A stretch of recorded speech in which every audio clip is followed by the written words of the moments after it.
नमस्कार दोस्तों, मैं हूं पंकज राय और आप देख रहे हैं दिव्य ज्ञान चैनल। आप सभी का हार्दिक स्वागत है। एक नए टेक्निक की शुरुआत आज से कर रहा हूं और इस टेक्निक के माध्यम से आपको पढ़ाने की कोशिश कर रहा हूं। आज मैं super TET Uttar Pradesh SI और यूपी टेट की परीक्षा देने वाले सारे विद्यार्थियों के लिए अभ्यास प्रश्न लेकर के आया हूं और यह अभ्यास प्रश्न हिंदी व्याकरण पर पूरी तरह से आधारित है। प्रैक्टिस पेपर सेट नंबर ये 8 है, क्योंकि 7 तक तो मैंने अपलोड कर दिया है। चलिए बिना देर किए, बिना विलंब किए आज स्टार्ट करते हैं। पहला प्रश्न दोस्तों है, सर्वप्रथम भाषा का प्रयोग किस रूप में हुआ? तो सर्वप्रथम भाषा जो बोली गई, सबसे पहले लिपि तो बनी नहीं थी कि हमने उसको लिखा, तो लिखने वाला काम तो हो ही नहीं सकता। संकेत भाषा के रूप में वास्तविक ढंग से अगर देखें तो संकेत उतनी ढंग से भाषा का अंग नहीं माना जा सकता। तो सबसे पहले भाषा किस रूप में प्रयोग की गई अगर देखा जाए तो सही होगा विकल्प बी, यानी मौखिक रूप से सबसे पहले भाषा प्रयोग की गई। आगे आते हैं। दूसरा प्रश्न, पंजाबी भाषा किस लिपि में लिखी जाती है? तो पंजाबी भाषा जान लीजिए, आपको याद रखना पड़ेगा, यह गुरुमुखी लिपि में लिखी जाती है। डी विकल्प जो है मित्रों वह सही होगा। आगे आ जाइए। तीसरा प्रश्न, भाषा साधन है। भाषा किस चीज का साधन है? अभिव्यक्ति का, ज्ञान का, लिखने का या बोलने का? भाषा मित्रों अभिव्यक्ति का साधन है। अभिव्यक्ति का मतलब है कि अपने विचारों को, जब हम अपने विचारों को दूसरों तक प्रकट करना, यही अभिव्यक्ति कहलाती है। जब हम अपने विचारों को दूसरों तक प्रकट करते हैं तो वही अभिव्यक्ति कहलाती है और इसी अभिव्यक्ति का एक साधन है भाषा। तो ए विकल्प सही होगा। तीसरे प्रश्न के बाद अब हम आते हैं चौथे प्रश्न। चौथा प्रश्न है, आधुनिक देवनागरी का प्राचीन रूप है। क्या है आधुनिक देवनागरी? जो अभी हम प्रयोग करते हैं देवनागरी लिपि, स्क्रिप्ट जिसको हम कहते हैं अंग्रेजी में, उसका प्राचीन रूप क्या है? उसका प्राचीन रूप खरोष्ठी होगा, ब्राह्मी होगा, देवप्रिय होगा या पाली होगा? तो चौथे प्रश्न का बी विकल्प सही है। ब्राह्मी लिपि से देवनागरी लिपि की शुरुआत हुई। देवनागरी लिपि का प्राचीन रूप जो मित्रों है वह है ब्राह्मी लिपि। पांचवा प्रश्न देखते हैं आपके सामने। निम्नलिखित में अयोगवाह किसे कहा गया है? अयोगवाह आप जानते हैं अनुस्वार और विसर्ग, यानी अंग और अह। कौन कौन से? अंग और अह, ये दोनों जो हैं मिला करके संयुक्त रूप से अयोगवाह कहे जाते हैं। इसमें अंग आया तो भी अयोगवाह, अह आया तो भी अयोगवाह। अब इन दोनों के अलग अलग रूप को अलग अलग नाम दिया गया। अंग को अनुस्वार कहा गया, अह को विसर्ग कहा गया। ठीक है, तो यहां कहा गया कि निम्नलिखित में अयोगवाह किसे कहा गया है? संयुक्त व्यंजन जो क्षत्र ज्ञ स्र हैं, क्षत्र ज्ञ और स्र, इनको तो भी सवाल ही नहीं उठता कि इनको अयोगवाह कहें, क्योंकि इनका अलग तो नाम ही रखा गया है संयुक्त व्यंजन। अब आती है बात कि घोष जो व्यंजन है उनको तो कहा ही नहीं जा सकता। अब देखिए यहां पर सारे घोष व्यंजन में तो आ नहीं सकते, सभी के सभी घोष में सभी बहुत सारे व्यंजन आते हैं। अब घोष जो है वो सारे के सारे तो अयोगवाह नहीं है, एक घोष हो सकता है आह। ठीक है, विसर्ग जो है वह है अयोगवाह और यही सही उत्तर है दोस्तों। आगे आ जाइए छठवें प्रश्न पर। छठवां प्रश्न है, ध्वनि किसकी लघुत्तम इकाई है? यानी जो साउंड हम प्रयोग करते हैं किसी भाषा को बोलने के लिए, अभिव्यक्त करने के लिए, वह ध्वनि किसकी लघुत्तम इकाई है? लघुत्तम का मतलब है सबसे छोटी, शब्द की सबसे छोटी मान सकते हैं कुछ हद तक, ठीक है, लेकिन भाषा जो है, किसी भी भाषा की जो सबसे लघुत्तम इकाई होती है वह मित्रों वही है ध्वनि। जब हम साउंड को बोलते हैं, ठीक है, जो ध्वनि हम किसी भाषा विशेष के लिए प्रयोग करते हैं, जैसे ए बी सी डी, ये सब हम अंग्रेजी यानी रोमन लिपि के लिए प्रयोग करते हैं। और ए बोलते ही चाहे दुनिया का कोई भी व्यक्ति है समझ जाता है कि हम कौन से अल्फाबेट को, कौन से लेटर को बोल रहे हैं, किस लेटर की ध्वनि है यह। तो हर एक ध्वनि के लिए एक निश्चित निशान बनाए गए हैं और उस तरह की ध्वनि जहां भी बोली जाती है, व्यक्ति, उस भाषा को जानने वाला व्यक्ति समझ जाता है कि किस भाषा की ध्वनि है। तो ध्वनि जो है भाषा की सबसे लघुत्तम इकाई है। अगला प्रश्न आ जाते हैं। फ और ब किस प्रकार के वर्ण है? फ और ब किस प्रकार के वर्ण है?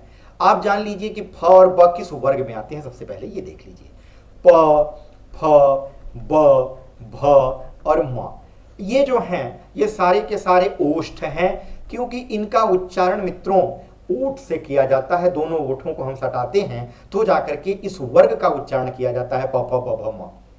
तो कहने का तात्पर्य यह है कि ये दोनों ध्वनियां फ और ब, ये दोनों ध्वनियां क्या हैं? ओष्ठ हैं। डी विकल्प सही होगा। आगे आ जाइए 8वें प्रश्न पर। वर्णमाला में मात्रा का अर्थ है। वर्णमाला में जो मात्रा है उसका क्या अर्थ है? वर्ण की मात्रा, या वर्ण के उच्चारण में लगने वाला समय, या ध्वनि का परिमाण, या वर्णों का क्रम। तो जो वर्णों का हम उच्चारण करते हैं, ठीक है, हम किसी भी ध्वनि के यहां देखिए ध्वनि का परिमाण लिखा गया, यानी ध्वनि का मापतौल लिखा गया है। यह भी विकल्प सही हो सकता है, लेकिन ध्वनि कौन सी ध्वनि? कोई भी ध्वनि थोड़ी। इसीलिए यहां स्पेसिफिक करके लिखा गया है वर्ण के उच्चारण में लगने वाला समय। तो बी विकल्प जो है 8वें का सही होगा। आगे आ जाइए 9वां प्रश्न देखते हैं। बिना अवरोध के, बिना अवरोध यानी रुकावट के उच्चरित होने वाले वर्ण कहलाते हैं। कौन सा वर्ण कहलाता है भाई? बिना अवरोध के। तो आप जानते हैं स्वर ऐसे वर्ण होते हैं जिनको बोलने में हम किसी अन्य वर्ण या ध्वनि की मदद नहीं लेते। तो कह सकते हैं कि बिना अवरोध यानी रुकावट के उच्चरित होने वाले वर्ण कहलाते हैं स्वर। आगे आ जाइए 10वें प्रश्न पर। 9 तक हो गया। 10वां प्रश्न है, निम्नलिखित में से कौन सा वर्ण स्पर्श संघर्षी है? स्पर्श भी है। आप जानते हैं क वर्ग, च वर्ग, ट वर्ग, त वर्ग और प वर्ग, ये सारे पांचों वर्ग में आने वाले सभी वर्ण जो हैं वो स्पर्श व्यंजन कहलाते हैं। अब क के अंदर क, ख, ग, घ, अंग आता है। ये नीचे नहीं रहेगा, बगल में रहेगा। छ, ज, झ, इय आता है च वर्ग में। ट में ट, ठ, ड, ढ और अण आता है। त में थ, द, ध, न, त, थ, द, ध, न। प में प, फ, ब, भ और म। इस तरह से ये जो 25 अक्षर हैं, हर एक वर्ग में 5, ये सारे के सारे स्पर्श व्यंजन हैं। पर सिर्फ स्पर्श व्यंजन नहीं कही जा रही है बात, प्रश्न पूछा जा रहा है स्पर्श संघर्षी, संघर्षी भी कहा जा रहा है। अब यहां संघर्षी बात कही जा रही है, तो निम्न में से कौन सा वर्ण स्पर्श संघर्षी है? संघर्षी भी है। तो देखिए च वर्ग के जो वर्ण हैं, ठीक है मित्रों, ये संघर्षी वर्ण भी कहे जाते हैं।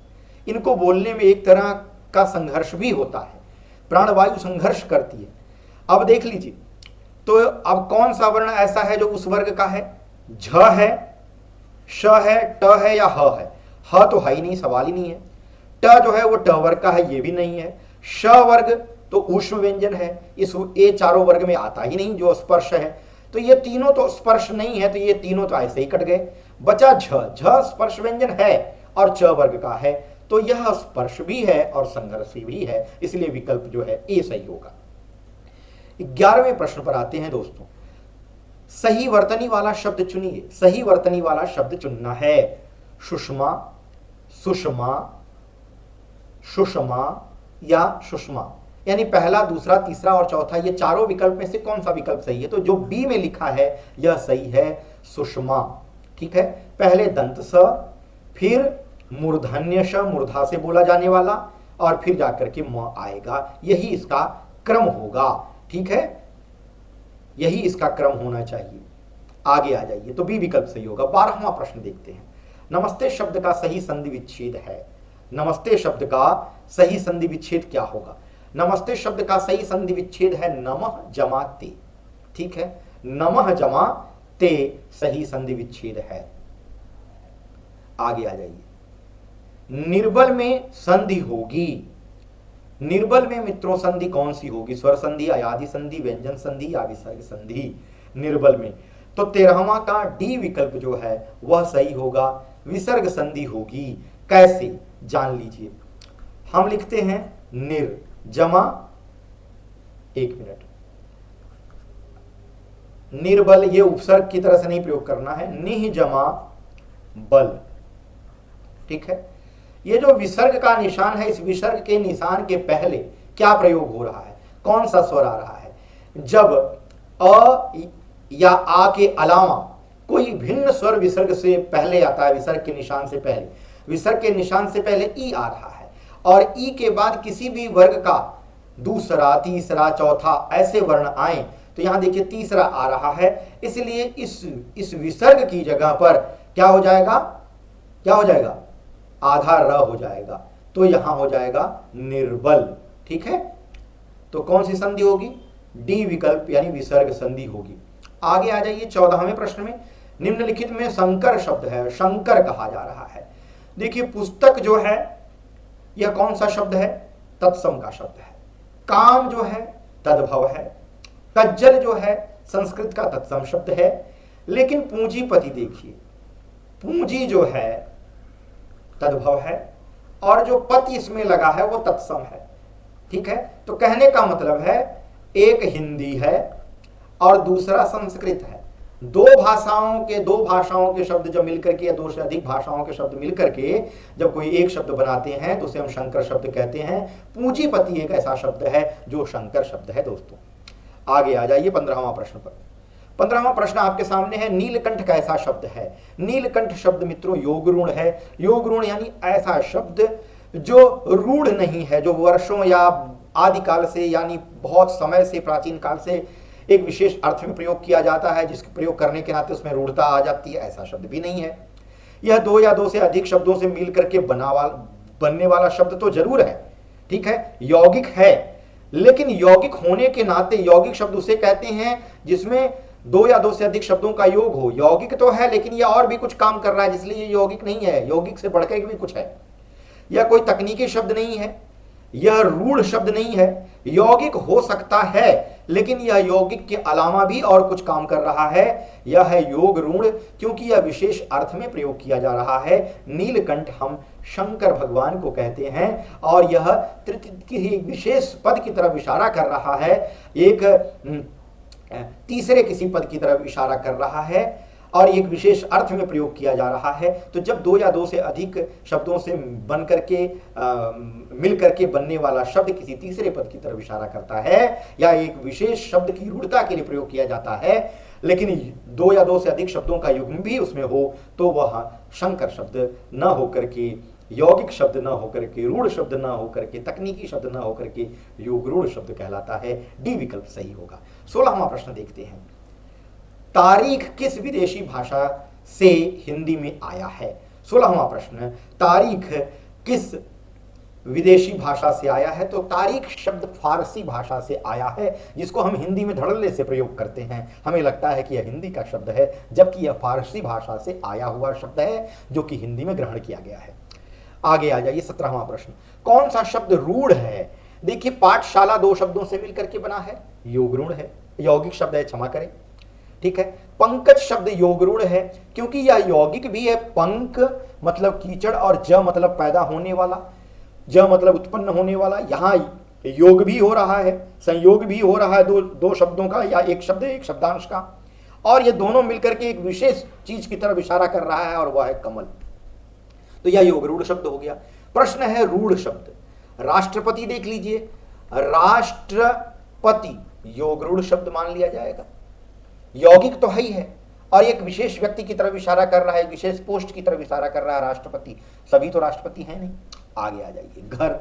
घर एक ऐसा शब्द है जो प्राचीन समय से ज्यादातर प्रचलन में आने के नाते यह रूढ़ता लिया हुआ, इसके अर्थ में कोई परिवर्तन नहीं होता। तो ये सी विकल्प जो है सही होगा। कौन सा शब्द रूढ़ है, तो घर जो है सी विकल्प वाला यह रूढ़ शब्द है। 18वां प्रश्न, अंक शब्द का गलत अर्थ वाला विकल्प है। ध्यान दीजिएगा, अंक शब्द का गलत अर्थ वाला। अब यहां ध्यान देने वाली बात है कि अंक शब्द का कौन कौन सा सही अर्थ है, पहले वो ढूंढ लीजिए। अंक का मतलब अनेकार्थी शब्द है दोस्तों, ध्यान दीजिएगा, अनेकार्थी शब्द, ऐसा शब्द जिसके अनेक अर्थ होते हैं। अंक का मतलब गोद भी होता है, माँ जब बच्चे को अपनी अंक में उठाती है यानी गोद में लेती है। अंक का मतलब संख्या भी होता है। अंक का मतलब अंग होता है क्या, अंक का मतलब नाटक का अंक भी होता है। तो ये सारे तो हैं, लेकिन जो ये अंग है, अंक का मतलब अंग नहीं होता। ठीक है, तो ये सभी तो, इन सब का सही अर्थ तो ये गोद, संख्या और नाटक के अंक में है, लेकिन कौन सा गलत विकल्प है वह है सी, अंग। ठीक है, तो सी पर टिक मार्क करेंगे, बाकी सभी गलत है। हमें गलत ढूंढना है, सही नहीं ढूंढना है, ध्यान रखिएगा। 19वां, सम उपसर्ग से बना शब्द है। कौन सा शब्द सम से बना है, सम उपसर्ग से? संयोग, सुकर्म, स्वयं सेवक, संतान, कौन सा? आप भी जरा सोच लीजिए। 19वें का ए देखिए, सम और योग से बना है संयोग। ठीक है, आगे आ जाइए। बदबू में कौन सा उपसर्ग प्रयुक्त हुआ है? बदबू में बद प्रयोग हुआ है। ठीक है, बू मूल शब्द है, बद लग गया, बदबू। ठीक है, उर्दू और अरबी फारसी के जो उपसर्ग हैं उनकी बात की जा रही है, तो बद आएगा, बी विकल्प सही होगा। 21वां प्रश्न है, अधि उपसर्ग से बना शब्द नहीं है। अधि से कौन सा ऐसा शब्द है जो अधि उपसर्ग से नहीं बना है? अध्यापन, अध्यावसान, अधीर या अध्यादेश, कौन सा ऐसा शब्द है? 21वें का सी विकल्प देखिए, अधीर जो है, ठीक है, वह धीर शब्द यानी धैर्य में अ उपसर्ग लगा है, अधीर यानी जिसके अंदर धैर्य ना हो, अ उपसर्ग बना है, अ उपसर्ग लगा है, उसमें अधि नहीं लगा है। बाकी सभी में अधि लगा है। ठीक है, हमें ढूंढना है कि जिसमें नहीं लगा है, तो वो सी विकल्प है।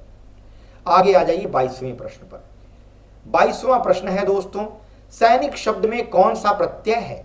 सैनिक शब्द में क है, इक है, ईक है या निक है, कौन सा?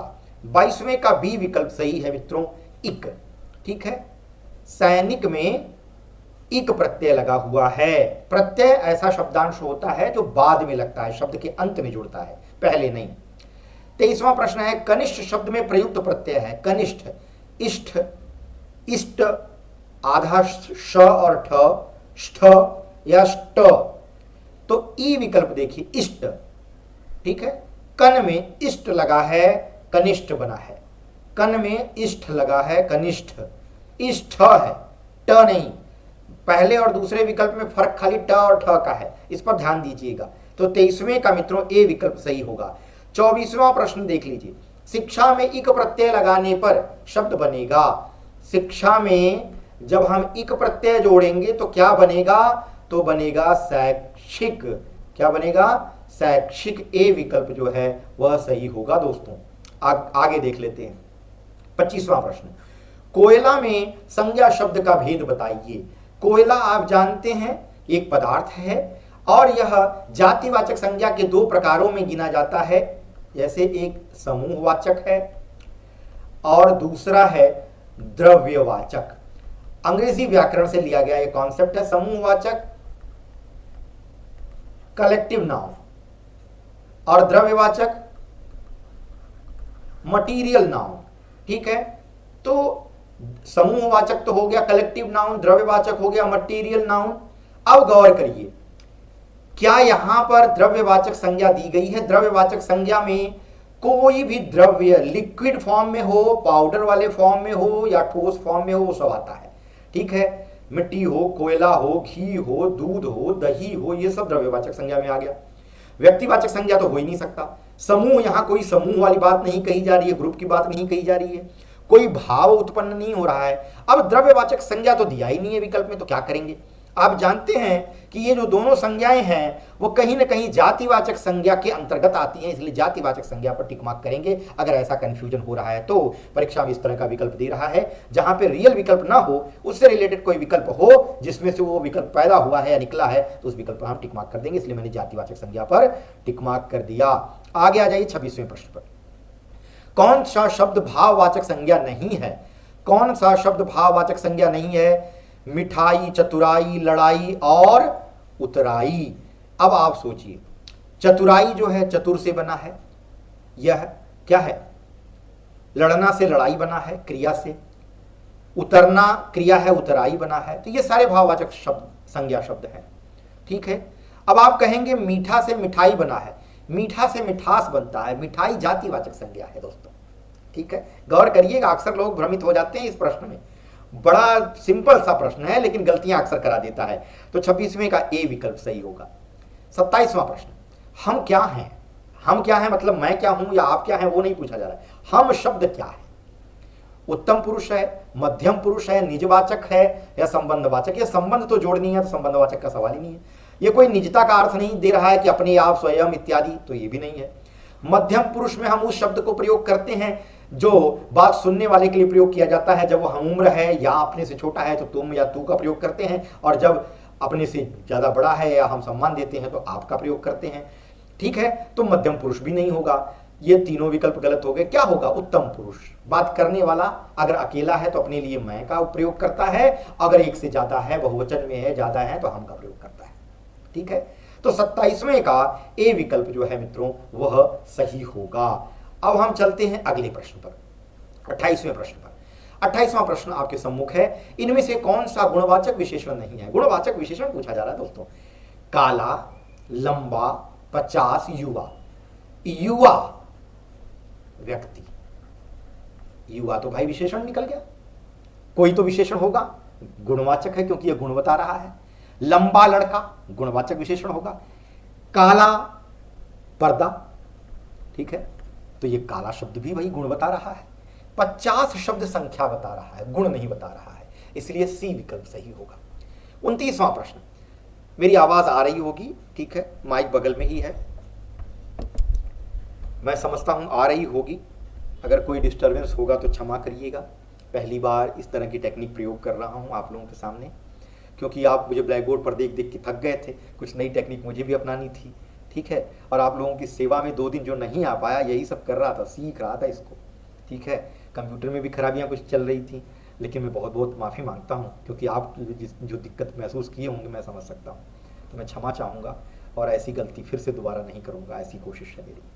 संस्कृति का विशेषण है, संस्कृत का विशेषण शब्द क्या होगा? संस्कृत शब्द। अब संस्कृत जो है, संस्कृति, वह क्या है? संज्ञा शब्द है। इसका विशेषण बनाएंगे तो क्या होगा बेटा? सांस्कृतिक नहीं होगा, संस्कृत तो होगा नहीं, संस्कृत तो खुद संज्ञा शब्द है। सांस्कृत भी नहीं होगा, क्या होगा? सांस्कृतिक, सांस्कृतिक कार्यक्रम। ठीक है, कल्चरल प्रोग्राम जिसको हम कहते हैं, सांस्कृतिक शब्द विशेषण बन गया। सांस्कृतिक कार्यक्रम, कार्यक्रम शब्द संज्ञा है, कार्यक्रम शब्द की विशेषता बता रहा है सांस्कृतिक, तो विशेषण हो गया।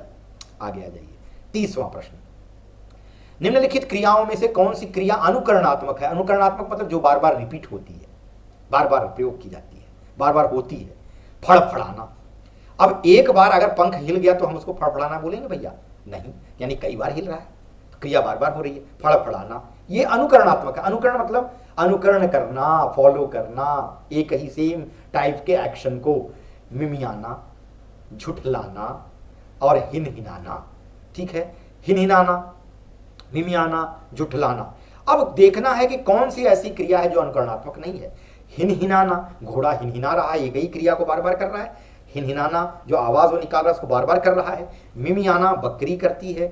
फड़फड़ाना पक्षी अपने पंख करते हैं ऐसा।